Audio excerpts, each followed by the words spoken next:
Hi, everybody. I'm Patrice Jones from Vine Sanctuary, and I welcome you to the Intersections panel of the Reimagining Sanctuary Conference.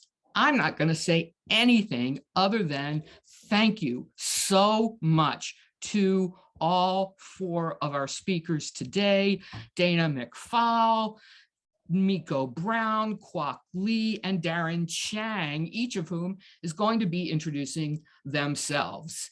So I'm just going to pass it right along to Dana.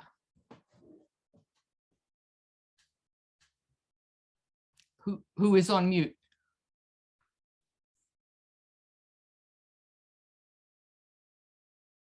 There we go. Thank you so much, Patrice. Hi, everyone. I am grateful for the opportunity to be with all of you today. I'd like to thank Patrice and Indra Lahiri for bringing us together in this forum and for inviting me to participate with my fellow panelists and all of you in this discussion on intersections. Today, I will be sharing with you some of my thoughts on incorporating anti-racism into humane education. While I am not new to the field of humane education, I am relatively new to Farm Sanctuary. I am the Director of Community Learning and Engagement at Farm Sanctuary, where I focus on development of our community learning and engagement programs and other social justice educational programming. Before I get started, I think it is important to recognize that the history of farmed animal oppression on this continent coincides with European colonization and the historic and ongoing displacement, genocide, and erasure of indigenous peoples. We at Farm Sanctuary want to respectfully acknowledge that the New York shelter is situated on the ancestral land of the Seneca people, part of the Iroquois Confederacy, and that the Acton shelter is situated on the ancestral land of the Casavatum, who are citizens of the Fernandino Tataviam Band of Mission Indians. To commemorate the importance of acknowledging the first people of this land, we have installed a plaque at the Acton shelter in collaboration with the Fernandino Tataviam Band of Mission Indians to honor and raise awareness about the Casavatum and their descendants, past, present, and future. With this small gesture and collaboration, we hope to support greater recognition of Indigenous presence, sovereignty, and rights as we work collectively to foster a more just and compassionate food system and world. Furthermore, we at Farm Sanctuary recognize that European colonization also gave rise to centuries-long chattel slavery. And so we respectfully acknowledge those enslaved people, primarily of African descent, whose forced labor was used to build the country known as the United States. We are indebted to their labor and perseverance and that of many Black and Brown people who continue to work with little or no recognition under harsh conditions for our collective benefit. In addition to my work at Farm Sanctuary, I am an adjunct faculty with the Institute for Humane Education graduate programs at Antioch University. Since graduating from IHE in 2015, I have focused on integrating racial justice issues into the field of humane education, primarily through the graduate courses offered by IHE and an informal working group that supports humane educators seeking to bring an anti-racist lens to teaching and activism. As some of you might be aware, I wrote an essay about anti-racism and humane education about 1.5 years ago entitled, "What I've Learned by Applying an Anti-Racist Framework to My Animal Advocacy," which was published by Sentient Media in late 2020 and is now part of the anthology of essays in the book Anti-Racism in Animal Advocacy. In thinking about my remarks here today, I'd like to share a bit about why I have focused on anti-racism, how my thinking has evolved over time, and the types of questions I've started contemplating recently as I continue to do this work. While my comments will reflect on the field of humane education in general, they are applicable to Sanctuary because many sanctuaries integrate humane education into their programming in the form of sanctuary visits and other educational offerings. As I discuss in my essay, as well as in a recent blog I wrote at Farm Sanctuary, my identity and experiences as a Black woman born and raised here on the land now known as the United States, including my experiences as an animal rights activist, have profoundly shaped what I do as a humane educator. In the first half of my essay, I talk about my experiences confronting racism as a young Black girl and how I began to make connections between my own lived experiences and animal exploitation as an adult. As I got older, I realized I wanted to use my voice to fight for both human and non-human animals in order to stop our collective suffering. However, even though I was passionate about my advocacy for non-human animals, I felt as though I wasn't welcome in the animal protection movement. I saw few other Black folks involved with local or national animal rights organizations. And based on some of my personal experiences, I had found the movement to be hostile to Black people. So ultimately, I left the animal protection movement, and years later, I discovered IHE and the field of comprehensive humane education. For some humane educators and many in the general public, humane education is primarily about teaching young people how to care for companion animals or to better understand the lives of animals at sanctuaries, or why children should be kind to non-human animals in general. I think there are many wonderful programs that rightly focus on these areas. When I entered the field of humane education over 10 years ago, though, I was drawn to the field based on the idea of comprehensive humane education, which draws connections between issues of animal protection, environmental preservation, and human rights.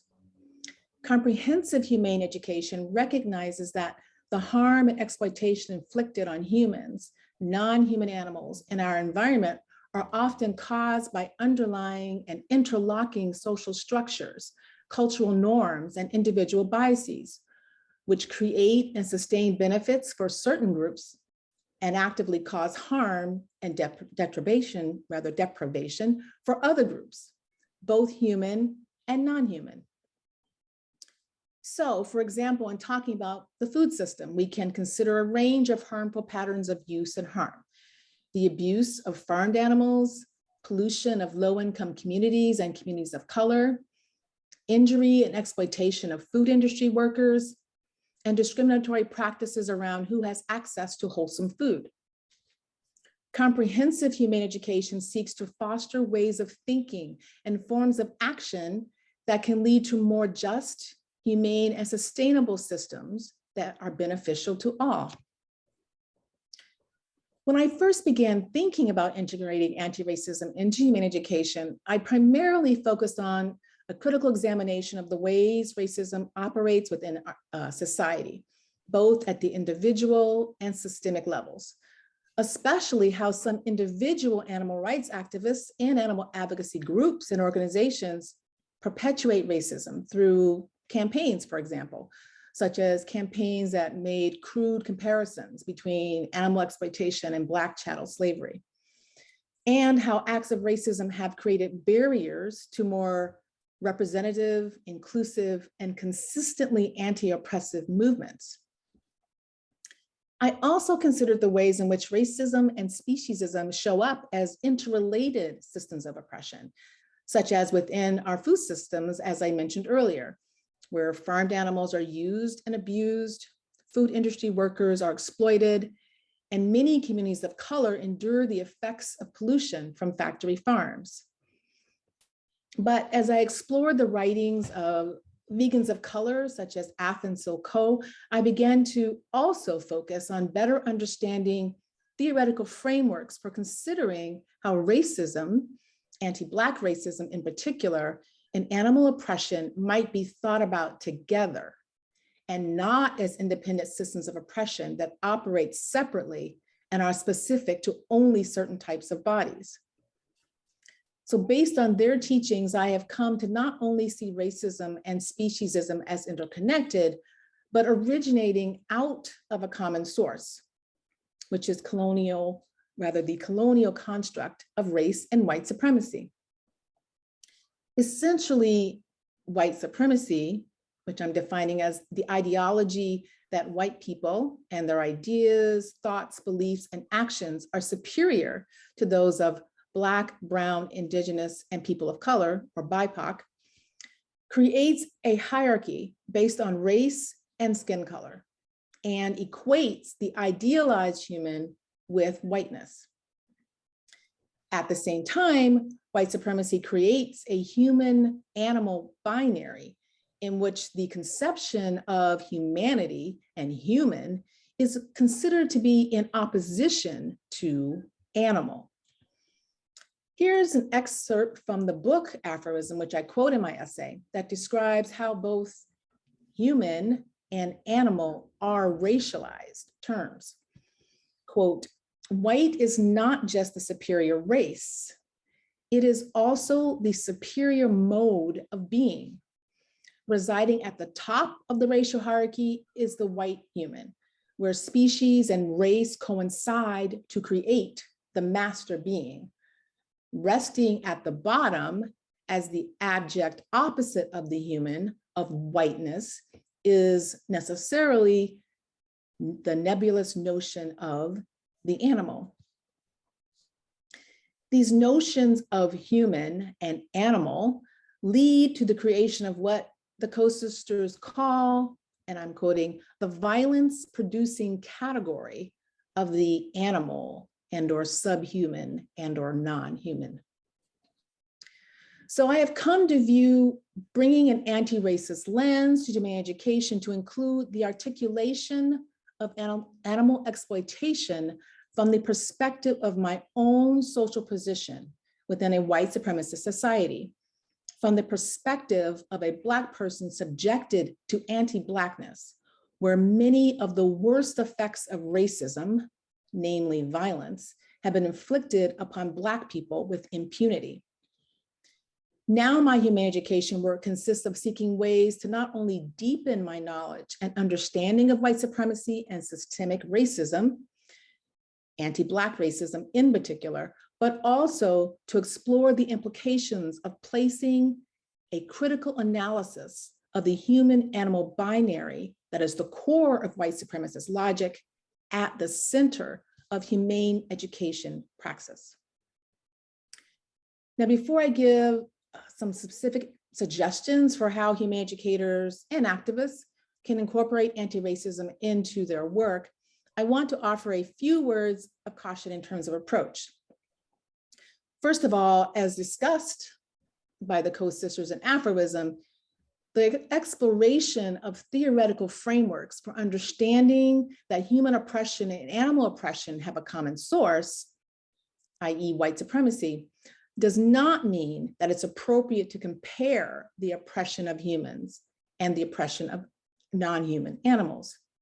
Not only are these types of comparisons offensive, they suggest that speciesism operates independently of forms of oppression like racism and is only specific to non-human animals, thereby necessitating a comparison with other oppressions. However, as I've discussed, this is contrary to how white supremacist logic works. Secondly, we should avoid instrumentalizing anti-racism work merely as a tactic to get more people to become vegan. I believe that in order to achieve liberation for humans and non-humans, we should be committed to anti-racism on its own merits and to challenge speciesism, for example, as part of an overall anti-racist strategy. Now, in addition to learning from the voices of people of color, one of the primary ways that I've continued to explore anti-racism in humane education is through conversations with like-minded humane educators. Based on that work, I'd like to suggest 5 ways humane educators can incorporate anti-racism into their humane education work. And I'm defining anti-racism as a commitment to dismantling white supremacy and interrelated racialized systems of oppression, and to reimagining counter-oppressive systems outside of white supremacist logic. So 1, deepen understanding of racism and white supremacy. Humane educators, and I think activists as well, should deepen their own knowledge and understanding of racism and white supremacy, and then engage in conversations that enable them to strengthen their ability to grapple with issues of race, especially in terms of exploring their own social position in a white supremacist society, and their complicity with racialized systems of oppression, and the extent to which they are willing and able to divest from those systems. Furthermore, I think part of the individual anti-racism work of humane educators should extend to an exploration of how the institutions in which they work can deepen their understanding of and commitment to anti-racism, both internally and externally. Number 2, educate about the common ideological roots of human and non-human oppression. I think humane educators could help both students and the general public better understand the ideological roots of both human and non-human oppression, i.e. the concept of the human-animal binary, and how white supremacy condemns both certain groups of people and other species. Humane educators could open up space for people to explore the history of racial hierarchy and how it has operated for centuries to cause unrelenting harm to racialized minorities and non-human animals. In doing that work, humane educators could consider what we can learn from anti-racist and/or social justice educators in terms of how to think about, talk about, and take action on racial justice, along with what we can learn from thought leaders in other fields like critical animal studies. 3, center BIPOC individuals and communities. Humane educators could center the ideas, perspectives, and lived experiences of marginalized populations, especially Black people, in their education work, and explore how to foster deeper understanding and respect for the lived experiences of those who are part of these communities. Thus, humane educators, whether or not we work in classroom settings, should be willing to challenge structural racism within the education system itself and how it impacts Black and Brown students, especially those within public schools. In addition, humane educators could follow and lift up the leadership of BIPOC-led anti-racism groups and organizations and others who are developing ways to transfer power and resources to impacted communities so that these communities can continue to lead the way in countering oppressive systems, all as part of an anti-racist strategy and as part of animal liberation work. 4, offer counter narratives to the human-animal binary. I have started to explore this idea more and more with other like-minded humane educators. In doing so, we've posed these questions. What would it look like to teach about and offer counter narratives to the concept of the human-animal binary and the notion that non-human and some human bodies are less than, and thus the infliction of unrelenting violence upon them is justified? What would it look like to design age-appropriate humane education curricula with the explicit goal of equipping and encouraging students to challenge racial hierarchy? And number 5, make connections with other global systems of oppression and the ongoing efforts to further entrench white supremacy. Some of the questions I've been pondering with colleagues in this area include, how can we deepen our understanding of the roots of and interconnections between human and animal oppression and historical and contemporary colonialism, imperialism, and racialized capitalism, especially in regards to the othering of whole populations of people, usually people of color and other species, in the land on which they live? And how do we draw connections to modern day efforts to further entrench white supremacy into our social structures?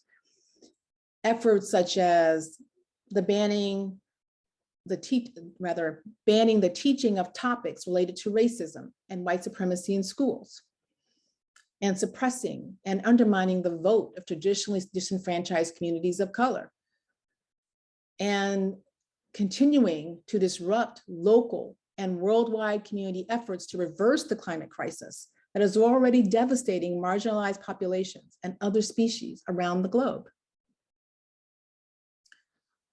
So one final thought I'd like to share with you is this. I think the best way to start to incorporate anti-racism into human education work is in conversation with other educators and advocates. So much of what I've learned in doing this work has come from talking with other humane educators committed to both racial justice and the well-being and protection of non-human animals. For example, I regularly engage in self-education through study groups with other educators and have found that the groups offer a structure and community for ongoing learning. I've also started making a point to explore with colleagues how we can use education to uproot the human-animal divide and white supremacist logic, both in terms of content, pedagogy, and informed action. I view my time with you all today as part of those conversations, and I hope my remarks have contributed to the ongoing thinking, learning, and understanding of issues of anti-racism and racial justice within human education. And I hope that as a community, we will take what we've learned today and throughout the conference to move our work forward towards collective liberation. Thank you very much. And I'm going to pass it on to Kwok. Thank you so much, Dana. That was wonderful. Thank you, Patrice and Indra, for organizing, and thank you to my fellow panelists who I've already learned so much just in preparing for this talk. So I'm going to take about 15 minutes talking about internal equity. Just to start, I would like to acknowledge the traditional owners of the land that I'm calling from, the Wurundjeri people of the Kulin Nation. Sovereignty has never been ceded, and this always was and always will be Aboriginal land. I pay my respects to elders past, present, and emerging, and extend that respect to Aboriginal and Torres Strait Islander people who are here today. So my name's Kwok Lee. I am a consultant for the Encompass movement. I'm also the after hours coordinator for Edgar's Mission Farm Sanctuary. Thank you so much for taking the time to be here. I know it's hard work that you're all doing, and I'm so grateful for the work that you do. It's really hard work, and I understand a little bit of that myself. When I first read the title of this talk, I read internal equity and inclusion as internalized equity, and I think that's where it starts, really within ourselves. So just echoing some of what Dana said, it's about examining our own ideas and experiences and changing how we think about diversity, equity, inclusion, and justice. And first, just to reflect on what I've heard at the conference so far, what's really resonated with me is how sanctuaries are spaces for flourishing, that sanctuaries are aspirational sites as multi-species communities that we want to spread around the world, that we really embody the world in which we want to live in, that's free of violence and free of prejudice. And that really came out over the last few panels. I've also really considered this idea, I think Sue Donaldson remarked on the luxury of saving and caring for animals, that we can also take steps for a better future at the same time. So I have a background in working in humanitarian aid work internationally, and I was very much thinking about the idea of saving lives, that it's all about saving lives. And I'm reminded of the phrase, you saved my life today, but what about tomorrow? And what do we mean by effectiveness? What is effectiveness? Is saving lives on its own effectiveness? We already do more than just save lives. We advocate, we educate. We already do more than just the life saving, as important as that is. So hearing the opportunities for community has also been really inspiring. And I guess one of the biggest takeaways from this conference for me is that I wish we had more time. When I hear from other sanctuaries, I want to hear from everybody. And I would love to hear more about your own experiences and for us to be comfortable with sharing, because I think we all want to help each other. And I know that you all have a wealth of experience to share. So in preparing for this topic, I visited around a quarter of the Sanctuaries online spaces just to get a sense of what you do. But I also know that not everything that you do is online, and what you are doing isn't necessarily visible. And as I said, this is hard work. You're worried about decentering the animals. However, most of the sanctuaries that I saw say something along the lines of being welcoming to everybody and working for all beings, and working for all people. So what I've seen from the survey, the topic is around 80% of you rate yourselves as a 3 to a 5 in terms of familiarity on the topic. Around half want to learn more. About a quarter want help on actions. And many of you want to share experiences. And I'll touch on that later when we talk about community and building of community. So myself, I started working in diversity around 2008, 2009 with a humanitarian organization. I've been involved with Encompass since around 2019. But I'm not an expert. I'm always learning. Just preparing for this talk, I've learned so much from this panel. Just in the short space of time that I've been doing the research for this panel, I really enjoyed, Miko, your talk with Dr. Harper was really good. All of that around internal organizations, I highly recommend. And also Miko and Patrice talking in the Pride Roundtable, I found super interesting as well. So thank you for that. Darren, you've reminded me about the acknowledging of First Nations people, but also I think in one of your previous podcasts, you talked about the movie Pride and about how movements are connected and how they support each other. That's a real case study of how movements can support each other. And incidentally, I grew up half an hour from the village where that movie is set in. So that resonates with me quite personally. And also Dana, I think I met you first, was it 1 or 2 years ago in one of the caucus spaces for Encompass. The one phrase that really resonates with me is the idea of a reckoning, not just globally in society, but also internally, that we need to have a reckoning with ourselves. And that's something that's really stuck with me. So I think maybe that's what I want to start with. And I guess the point is that learning for me doesn't stop, but it's not about being an expert. It's not about doing it constantly. When I'm helping with a lamb who's fallen off a truck last night, and a piglet who fell off a truck, when I'm getting a loose cow off a busy road, those aren't the times when I'm doing this work. What I am doing is consistent practice. Our analysis changes. It's not about being perfect. For example, when I first read Afroism by Afko, I think I probably called myself intersectional then. And then we started to call ourselves sort of pro-intersectional because we didn't want to take over Kimberly Crenshaw's original analysis. And then we're sort of post-intersectional. And then I read Racism as Zoological Witchcraft, and that gave me a whole other perspective. So the idea is that it's not about trying to keep up to date and trying to be an expert. It's that we're consistent with our practice and we're consistent with trying to learn along the way. And that helps us to develop a lens through which we look through. So it's not about necessarily doing additional work. It's about looking through the world in a slightly different lens. We look at it with a diversity, equity, inclusion, and justice lens. Interestingly, the justice has kind of crept up in the last couple of years. And I think that's just because people can say the word Jedi instead of DEI. That may be a reason for that. So when I'm working with organizations, I guess what's really stood out for me is it's not just about diversity, which is about bringing people in, but also about inclusion. And for me, inclusion is also about what the power is we're willing to hand over, not just who you're bringing into the table, but what you're empowering people to do. And as I work with Encompass. So Encompass envisions a world where the animal protection movement is at its fullest potential because it reflects a globally diverse population and embraces a culture of equity. And for me, the one line that tends to be used often at Encompass is about bringing 100% of our brilliance to this work.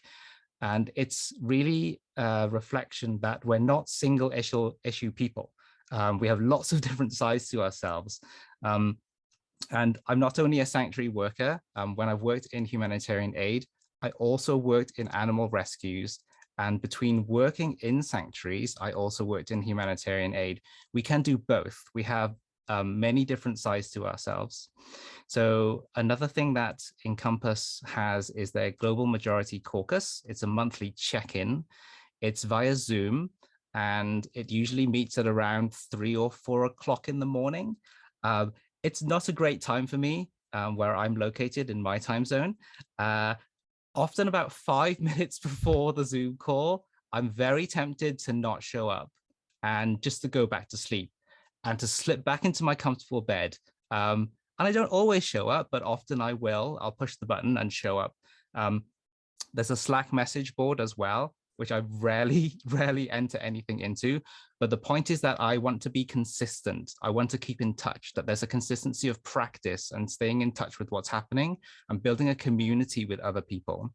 So those spaces, they're spaces of shared understanding, they're spaces of shared vulnerability. And I really think that sanctuaries can be those places.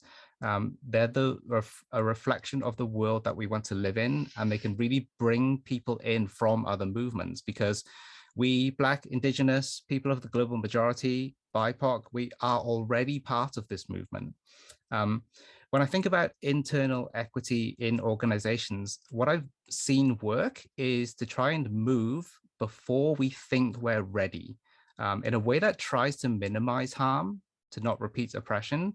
But as you educate yourself, as you start to see things with a different lens, bringing that into your everyday, it's, as I said, it's not about adding more work. It's about seeing things differently and starting from there. Patrice, I think on your intersections page on Vine, and I really like this, it says, taking action, however imperfectly, will lead to new insights. Don't wait until you have everything figured out, because you never will.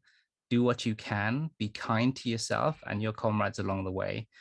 So I completely agree with that. A better world isn't just made up of policies and procedures, it's actions that are taken by people. And I think what's really important is how we relate to each other. I think relationality is more important than having the visions and the missions. They're important, but if they sit on the shelf, what's really important is about how we relate to each other and how we build relationships and interactions with each other. And I think that's what's really I've seen happen in organizations. So also about being comfortable with being uncomfortable, having difficult conversations, but having the scene set for those difficult conversations, having both a safe space, but also a brave space. So discomfort is about allowing organizations to move at the speed of those who are most impacted. It's not about making sure that everybody is comfortable. One example I have is when I worked with one organization with very different levels of racial literacy. Some people had never considered the idea of racial equity before at all. And there was one person who had, and was really quite impatient about the organization moving quite quickly. So what we did was that we spent a lot of time working on relationships to understand one another. And the team then let that person take the lead on one specific action, to act, and then just to learn, to make mistakes along the way and just try again. And just to build momentum and try to put in the foundations and talk about what could be, but act as well. So I know many of you are allies and work in solidarity with other movements. And when you're an ally, you're not necessarily doing it for yourself, and your goal is supporting movements and taking of your own resources. So I also see many of you being accomplices. So not just allies, but accomplices are willing to use your privilege and willing to take risks to advance the movement, because their fight is our fight, and all those goals are interlinked. So I just wanted to highlight a couple of recommendations from the Encompass Voices of Movement report. There are 7 recommendations. There's 2 that I really want to highlight. One is, as I've mentioned, can we reconsider what effective means? What does effective advocacy mean? Can we have an effective movement without addressing racial equity, both in animal agriculture and within our movement, by addressing those who are harmed within our movement currently? And also, can we build bridges with BIPOC, people of the global majority, organizations, and members of our movement who have experienced harm? So I just wanted to reflect on the launch of that report as well. I think there was a lot of hope and optimism there. It's a centuries-old fight. We're not going to solve this overnight, but we are all part of it. And there may be some resistance to addressing some of that. Leah Garces from Mercy for Animals remarked on how when they added equity to their 3-year plan, not everyone was happy about it. And they remarked that you could lose some donors in doing the right thing. But what helped was in bringing supporters along with you on the journey. So making a breadcrumb trail for your supporters along the way. Paul Gorski, the anti-racism educator, also remarked that animal advocacy organizations could also gain donors if they focused on anti-racism more. There are enormous communities of people who do other kinds of justice work, who are open to engaging in the animal advocacy movement if they felt points of connection to that movement. There are anti-racism people who want to engage, but feel animal rights movements aren't spaces for them. So we talked a lot in the last week about learning and sharing as a community of sanctuaries. Encompass is starting a membership program for organizations, building a community of practice, having resource guides, not reinventing the wheel. I'm really interested in hearing more about linking back to our previous discussions on community.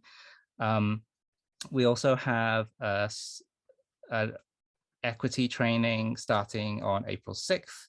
And we also have a global talent database if people are looking for staff, speakers, or board members. So I guess in summary, I'd say that the process of internal reckoning can be confronting. Be kind to yourself, find support, and then do the work. We have such a wide range of sanctuaries here that have signed up. Ecofeminist, anti-capitalist, anarchist sanctuaries. I would love to hear more about what you do. I've got a couple of questions to consider, which are, what are some of the benefits of having a more intersectional analysis? How would you go about using diversity, equity, inclusion, and justice lens in your work? And what would help you to break through your internal barriers to progress?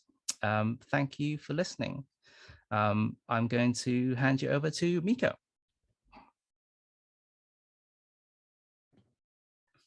Wonderful. Thank you, Kwok. And thank you to all the other panelists and those panelists from the weeks before, and Patrice and Indra and Anna and all the other folks who have been helping out.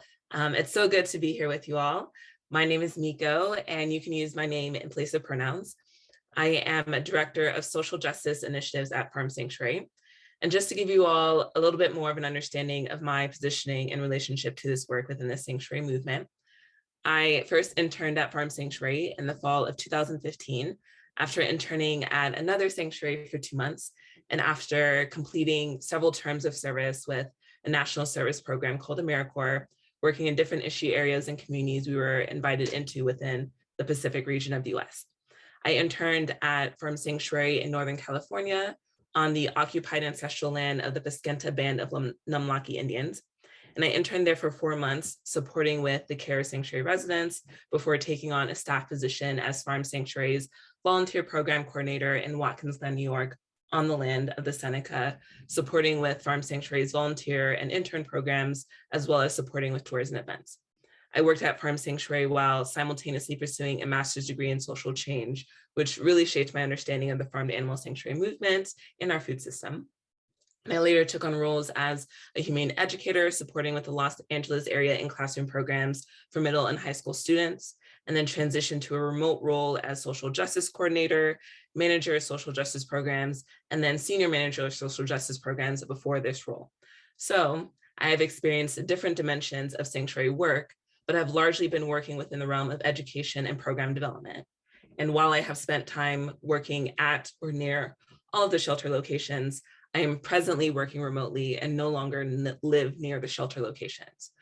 So I open with this because my experience has taught me that when we are engaging in this type of discussion and community learning, it can be important for us, for each of us, to reflect on our individual, organizational, and collective positionality and how that might influence our interpretation, understanding, and experience of the topics and issues we are learning about. The idea of positionality recognizes that we are all shaped by the larger social and political context in which we have grown up and within which we are presently living and existing. Those contexts are characterized by various systems and numerous social forces that interact with and shape those systems and us in a number of ways, depending upon our identities or how we are categorized by society.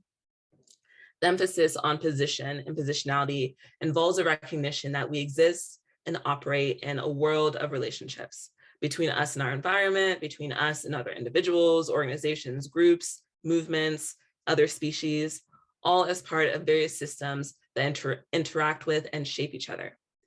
Being aware of our positionality in that way can help us to be more mindful of how we are reacting to, receiving, and interpreting this information to ensure that we can remain appropriately open and present in the ways that are needed in order for us to actually experience generative and meaningful learning, and to also better enable us to act and operate in ways that appropriately take the bigger picture into account.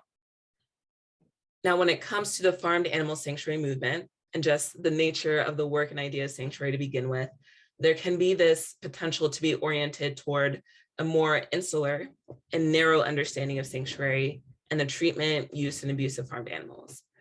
I think I personally have often had the experience of driving to one of the shelters and arriving there and noticing this sense of existing within this unique and isolated world at the sanctuary that in many ways can feel very separate from the realities that exist beyond the sanctuary space.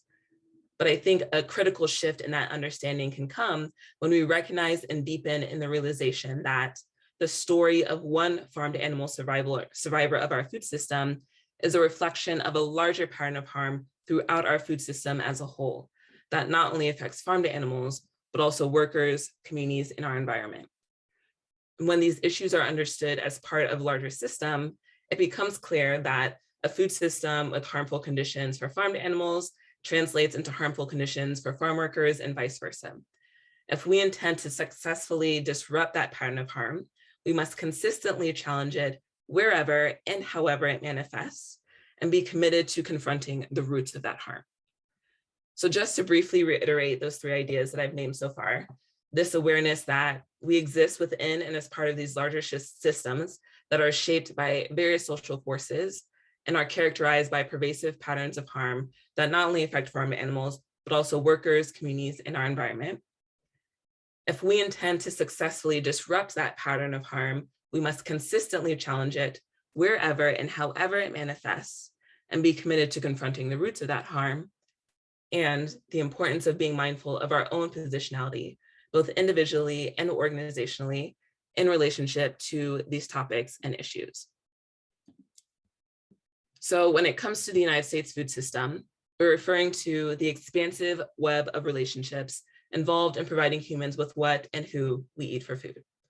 We do so with the recognition that since systems like our food system are a web of relationships, all of the interconnected parts have an impact on each other. What happens within one part of the system influences the other parts that it is connected to, and often reveals deeper patterns that are systemically pervasive. So let's consider the example of chocolate. What are the various ingredients that go into a chocolate bar, right? Cacao, sugar, cocoa butter, and in many cases, milk. When we think of the larger system that produces those chocolate bars, that includes where and how each of those individual ingredients are grown and sourced from the environment, the people who do the labor of sourcing and combining those ingredients, any animal labor or animal products that may be used, and the transport of those items to the facilities and businesses where the chocolate is packaged and then ultimately sold and bought by members of the community. What affects any part of that supply chain and system will have a ripple effect throughout the entire process. And that process is shaped by various historical and societal factors. So the empty shelves at grocery stores during the pandemic are just one example of this. And when we are unaware of how we are connected to this larger system and how it operates, we then do not have the opportunity to understand how we affect and are affected by the relationships within that larger system. We are then left disempowered in our ability to influence and determine the health and quality of those relationships in our food system as a whole. So in my work at Farm Sanctuary, I am focused on applying a social justice framework to our food system. And by social justice framework, I mean an approach to understanding and ensuring just, equitable, and compassionate relations within society in a way that takes into account how context, systems, history, culture, and social dynamics of power and privilege influence those relationships. So when it comes to Sanctuary, I'm working to support our organization in thinking about the food system that we are providing farm animal sanctuary from, and how context, systems, history, culture, and social dynamics influence the relationships within our food system and the various patterns of harm and injustice that exist throughout. So for instance, with chocolate again, that would involve examining the history of chocolate and its origins in Mesoamerica, Spanish colonists encountering it during colonization and introducing chocolate to Europe, and the emergence of cocoa plantations with enslaved laborers that ultimately gave rise to our modern chocolate industry that still largely relies on exploited labor from children and adults in West African countries. This type of exploration can support us in being able to identify root causes and possibilities for transformation in service of impactful systemic change. We do that with the intention of exploring possibilities for individual as well as societal change while taking into account the complex relationships between the two. Our ultimate goal is to identify ways to foster change within our food system that holistically and consistently counters oppression and transforms systemic patterns of injustice that perpetuate harm against fellow animals, humans, and our planet. As we explore possibilities for transforming the US food system in the direction of a just, sustainable, and equitable plant-based food system, it's first important to develop an understanding of the history that contributed to its development as it functions and exists today. So patterns of oppression and injustice are unfortunately foundational to the history of what we call the United States, a country built and established through practices of colonization, genocide, racism, enslavement, displacement, theft, and assimilation that disrupted Black and Indigenous peoples' relationships to land and their freedom to determine and define their own systems of food production. Our present-day food system evolved from that history. European settlers introduced captive and domesticated farmed animal species to the continent, and relationships of hierarchy, extraction, supremacy, and carcerality, meaning violent and punitive measures meant to ensure social control, were then underpinnings of settler agriculture. The approach European settlers took to agriculture centered around what has been described as a livestock-based farming model, where farmed animals are held captive and raised to be used for food.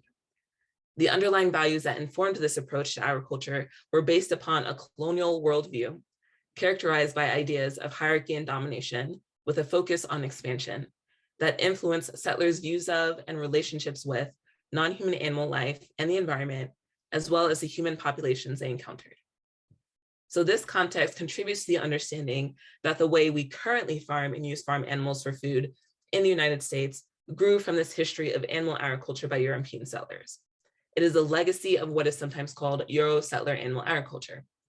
The cultural assumptions of hierarchy, domination, and human and white supremacy underlying this particular food system of animal agriculture also influence the development of colonial society as a whole. Those assumptions contributed and contribute to the historical and contemporary patterns of oppression that shape United States society and harmfully affect human and non-human groups in interrelated and multidimensional ways today. And this legacy continues throughout our present food system. So what are some of the patterns that exist? Well, as you all know, the animals in our food system often spend their lives in stressful, violent, and restrictive conditions where they are controlled and commodified, with their worth being measured and determined by their profitability and usefulness to humans. Workers in agricultural fields, as well as slaughterhouses and factory farms, experience exploitative conditions, often working long hours, experiencing high risk of injury and danger, unjust treatment, minimal pay, and stressful environments. Most workers are folks of color, largely migrant workers from Mexico and other countries in Latin America, who are intentionally recruited and are especially vulnerable to labor exploitation. People living near industrial agricultural facilities often experience environmental pollution. Communities are also affected by food apartheid, a term that's been used to describe a pattern of discrimination in our food system, where lack of equitable access to healthy and affordable food choices disproportionately impacts communities of color, as well as low-income communities across race. Industrialized animal agriculture is also among the leading causes of greenhouse gas production and global water and air pollution, contributing to an anthropogenic or human-caused climate crisis that is having devastating effects on the planet and communities throughout the country and globe. Unfortunately, all of these practices within our food system are sustained by government policies that subsidize and protect large industrialized agricultural corporations. These companies continue to grow, profit, and perpetuate these harms, while smaller farms are pushed out of business. Making connections around these issues and understanding this context and history is important to help us recognize how this legacy of injustice and harm is reflected throughout our food system, because it is an interconnected web of relationships.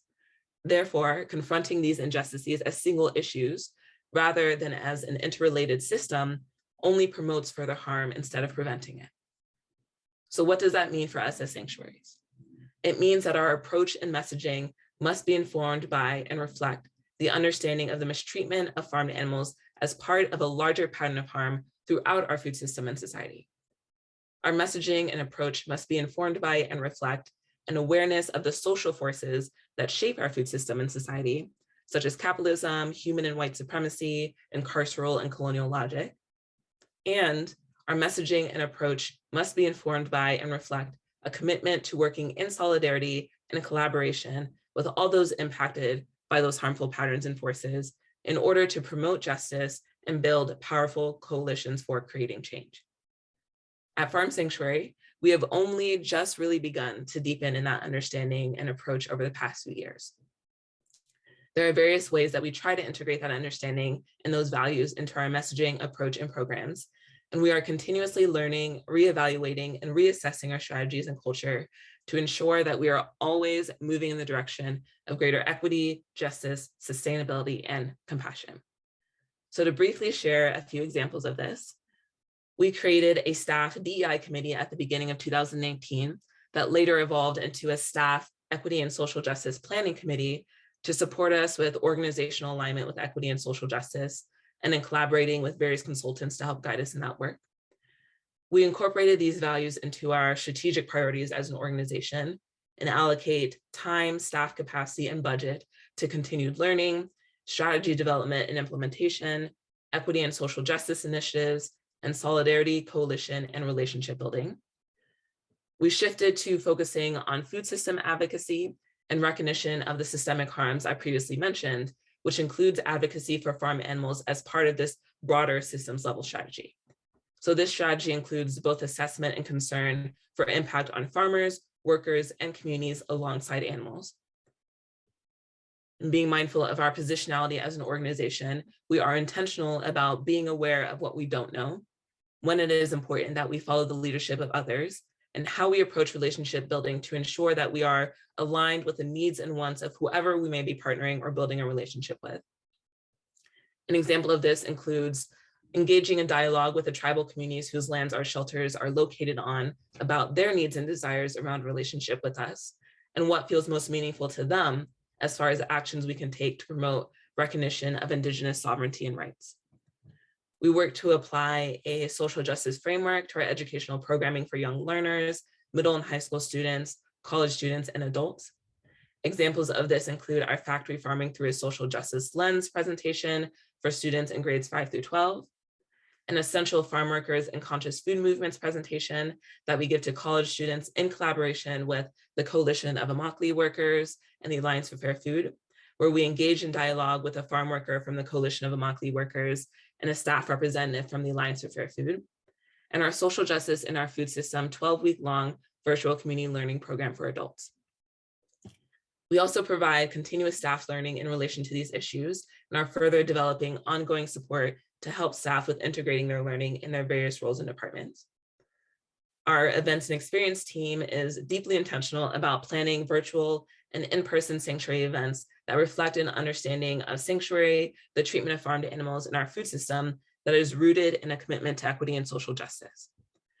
An example of this is our virtual Sanctuary Speakers series that featured speakers such as Dr. Amy Brees Harper, as Kwok was mentioning, talking about anti-racist vegan praxis, and Black veganic growers Giovanna Johnson Cook and Eugene Cook, who share about their experiences and journeys as Black growers and speak to the historical legacies of colonization, enslavement, and land dispossession that shaped communities in our food system.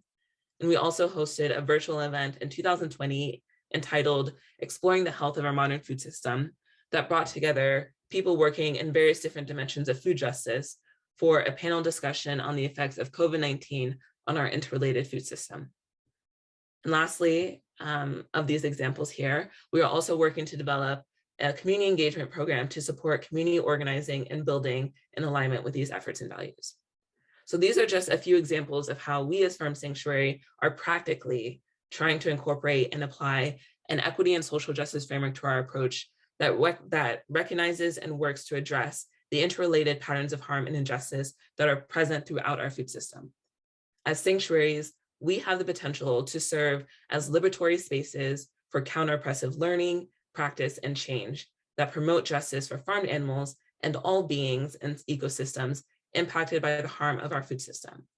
Farm Sanctuary is just one example of a sanctuary aspiring to continuously work toward fulfilling that potential. And we look forward to learning together in community with you all about how we might be able to aspire toward fulfilling that potential as a movement.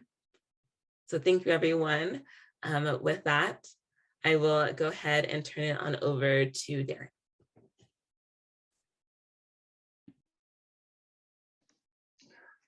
Wow, yeah, that's a lot to absorb. And I guess going last on a panel like this is both a blessing and a challenge, because much of what I will be saying will be kind of repetitive and have already been mentioned. And I've been learning so much from my fellow panelists. I also would like to thank Indra, Patrice, all the other panelists and other panels, and all the participants who have shown up to this very important conference. I'll be using a slideshow, so I'm just going to go ahead and share my screen. Can everyone see that? Cool. And I just want to make sure, so to make sure the slides actually change, because I've had that problem before. Did the slide change? Okay, perfect. Yeah, so I'd just like to start with that territory acknowledgement. So as a settler on stolen land, I acknowledge that I'm joining this event from the traditional, ancestral, and unceded territory of the Swetmuk people. I express my respect to their elders past, present, and emerging. And by traditional and ancestral, that is meant to recognize the deep intergenerational connections and relations that Indigenous people have with the land dating back to time immemorial, and that how they have passed down their knowledge and practices on the land across generations. And unceded refers to the fact that the land was never surrendered to colonizers through treaties or other agreements, and that it's very much currently occupied by settlers and colonizers illegally, I guess, and oppressively. So I'm not Indigenous, and I'm not representing or speaking on behalf of any particular Indigenous groups or communities.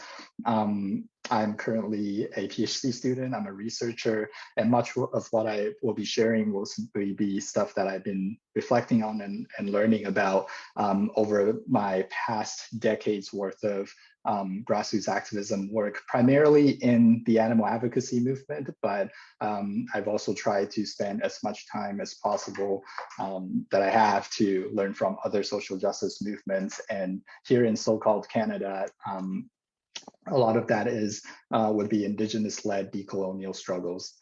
There are a few other things that I also want to say ahead of time. I want to just acknowledge and also apologize that academia is oppressive, and as an academic, I recognize that this kind of delivery and discussion format may not be the most accessible to everyone, and so just apologies for that.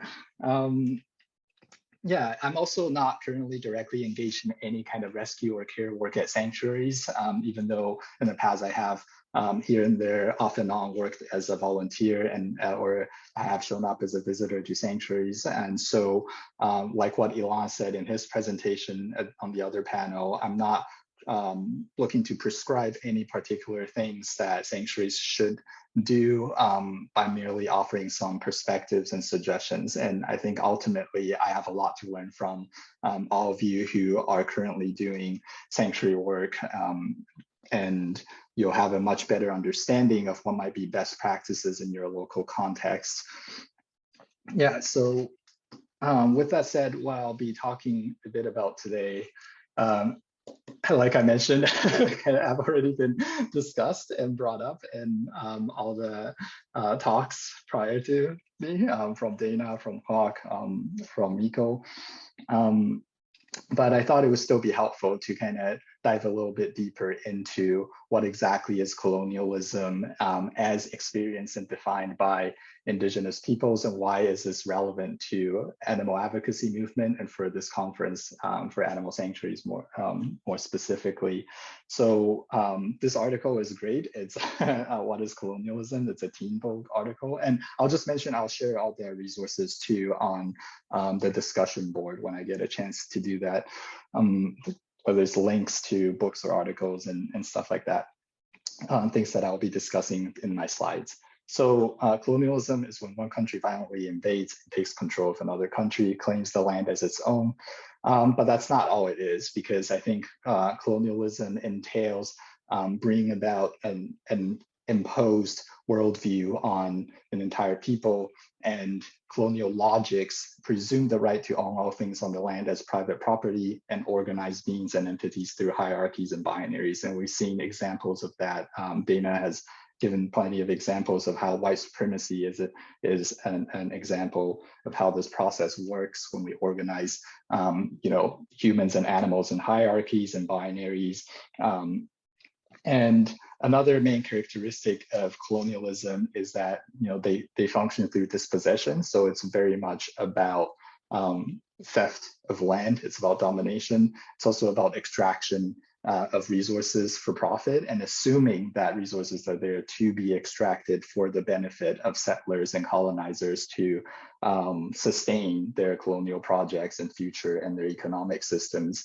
And of course, it's also about occupying the land and having a permanent presence there. And so that would be more of an example of settler colonialism. So much of what I'll be talking about is within the settler colonial context, and it is a distinct form of colonialism that seeks to replace, often through genocide and forced assimilation, an indigenous population with a new settler population.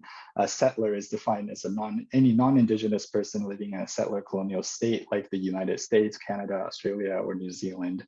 And so understanding settler colonialism allows us to see colonialism not as a singular event, but an ongoing process of violence against and erasure of indigenous people. And often this comes about through building up institutions and creating laws that further legitimize the violence perpetuated against indigenous peoples and other marginalized and oppressed peoples, and are very much ongoing and enduring. And it's not just a single event that happened in the past and it's no longer relevant. Like, it very much still impact all of our relations today.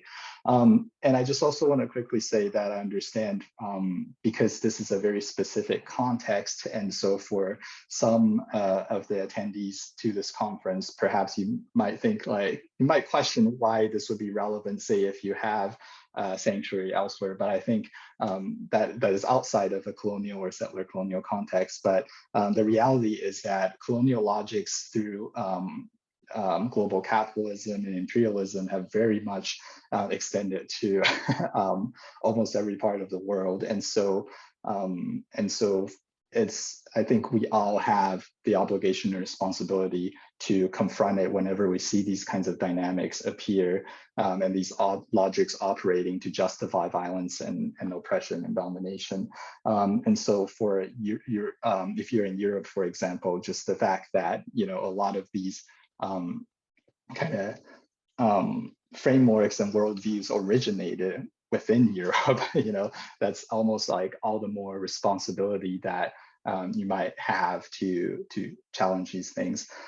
So settler colonialism, when we're thinking about its process and the genocide and destruction that had occurred, it's when Indigenous peoples talk about it, oftentimes it's not exclusively experienced by humans, right? So there's this like deep understanding and awareness of how oftentimes it's a direct harm and violence towards other than human or more than human entities as well. And so if we look at what the corporations are doing, the very fact that they are able to chop down entire rainforests in order to sustain animal agriculture, industrial animal agriculture, or to cause huge amounts of pollution to destroy the land and local ecologies.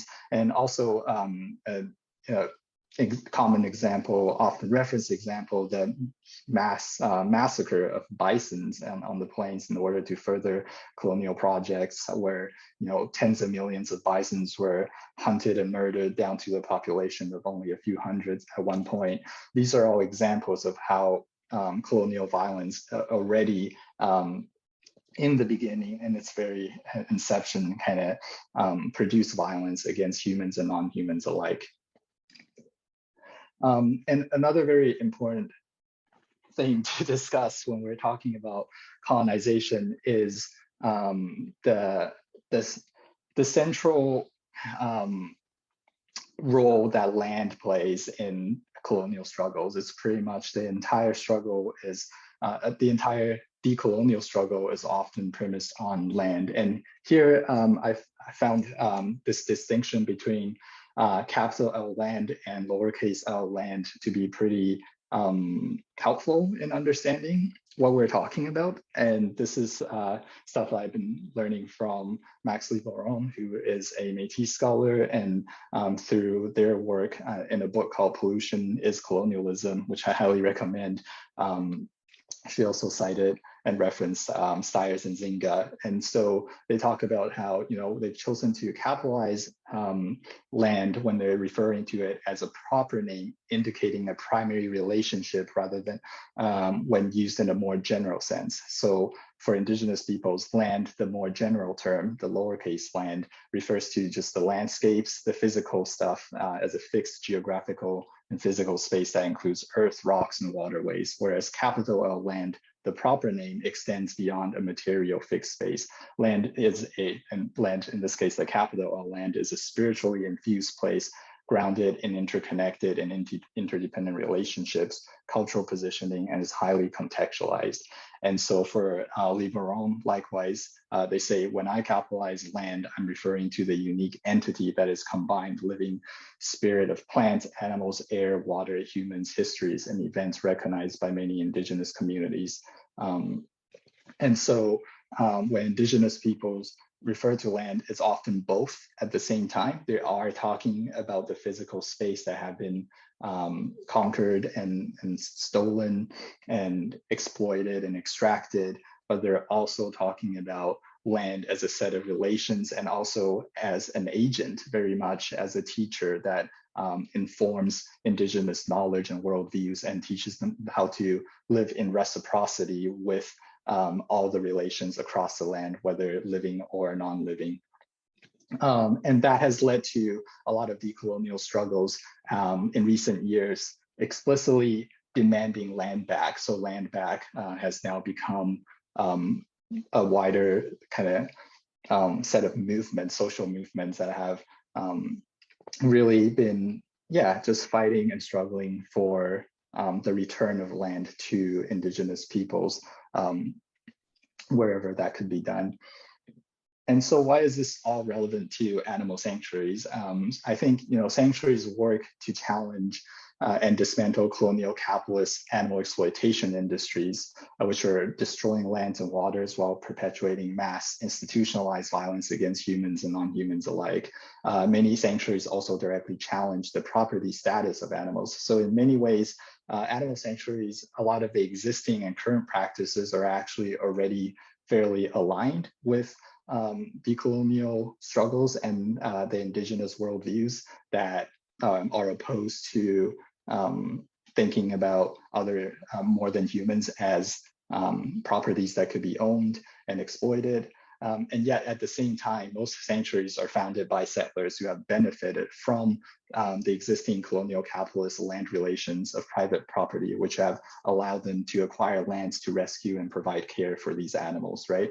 And so this quote from Liberon's book I found really helpful.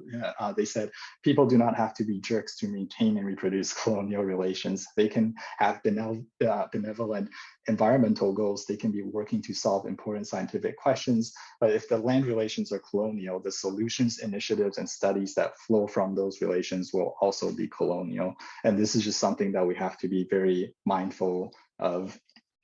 And I also want to point out that this is not like the animal movement is not alone in kind of caught up in these kinds of dynamics. And we can think of other examples. I think many of us would agree that conservation areas or things like national parks have a lot of benefits in protecting ecological communities. And yet often they're done without any kind of consultation or consent from indigenous peoples who may still live there and rely on that land. And therefore reproduce colonial relations. And also a lot of times they, are open and accessible to visitors and tourists, and that could cause disruptions and all sorts of potentially harmful ways, right? Another example would be something as simple as recycling. Like, I think most of us would agree that, as critical as we may be about recycling, we can agree that it's generally a good thing, but oftentimes we don't think about where the recycling plants are located, who are the people affected, and the communities affected by them, by the waste that is going into their communities, onto their land, and who are the people who are maybe exploited in sorting out recycling and stuff like that. And so those are just some of the examples that I can think of, and of why this is not something that is unique to the animal advocacy movement. So a few practical suggestions then, I guess, in terms of what sanctuaries could do to start challenging and confronting colonial relations to the land is to first kind of learn about and acknowledge the land that you're on, right? And consult with local indigenous communities and seek consent when carrying out projects or establishing sanctuaries where that's possible, and to build relationships with those communities. Nativeland.ca is this really amazing resource, which I'll show on the next slide, where you can actually find out fairly quickly whose land you're on. And if you have any concerns about pronunciation and stuff like that, again, that's something that you could learn through engagement with local indigenous communities.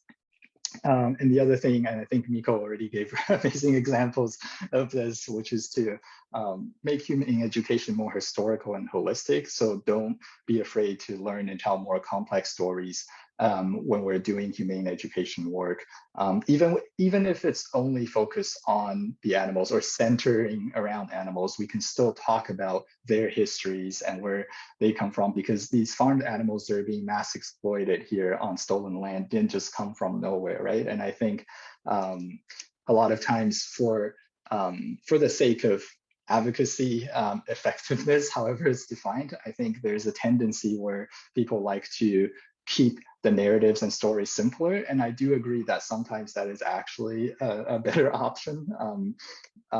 But I think, yeah, it's still important to not shy away from the complexity of reality, and that we have to, in order to do justice to who we're advocating on behalf of, this might be a helpful way to go about it. So we can talk about how the industrial animal agriculture is a product of colonial capitalism, and that it was very much European colonizers who brought that to this land, causing all kinds of destructions and disruptions in local relations, and that the animals who are very much victims and survivors in this process, they have their own ancestors too, and their own cultures and their own relations that have been severed.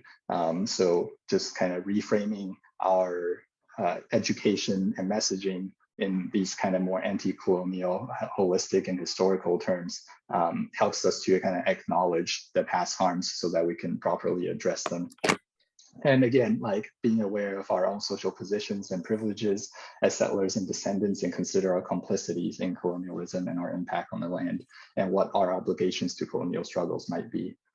So when you go on nativeland.ca, you'll see this map, and it's very interactive. And they also have tons of other resources that are helpful in terms of things like critical perspectives on land acknowledgement. So there are plenty of indigenous critiques of how land acknowledgement and territory acknowledgement have become almost too commonplace, that oftentimes people it's merely performative, and we forget the significance of what this this action is actually meant to do. So things like that, again, I will share in the discussion board.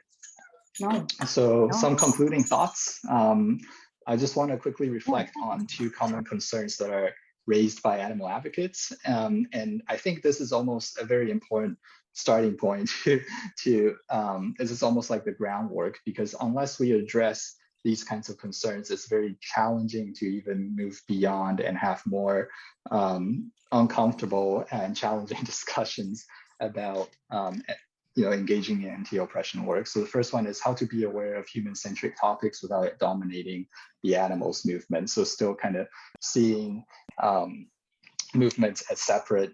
I just want to mention that these are some of the responses that we got through the registration process, and they're all anonymous. And I've selected these two not because I'm like particularly critical or judgmental of this, but I think they just kind of represent a lot of the common concerns that I've observed in the animal advocacy movement. And the second one is how to balance this important work with caring for our residents, for the animals when we have limited resources, right? And so recognizing that we have limited capacity and yet still having to do this very important work. And to that, I just offer two questions to consider, and which is very much what this entire conference is about when we're thinking about reimagining sanctuaries. So the first one is, what are the crises that sanctuaries are responding to? So when we dig deeper, what exactly are sanctuaries trying to address?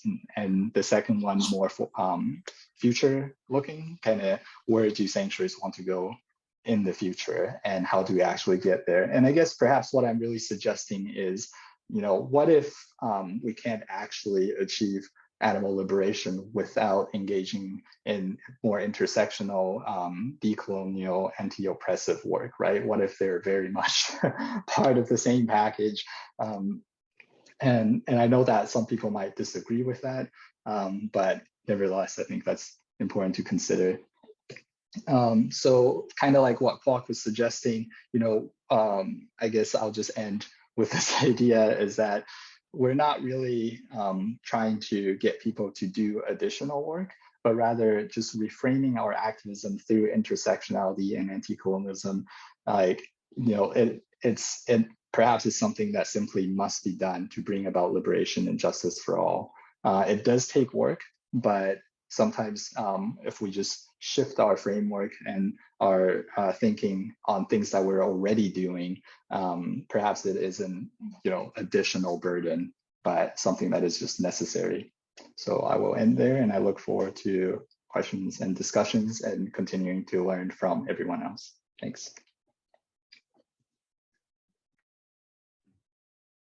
Awesome.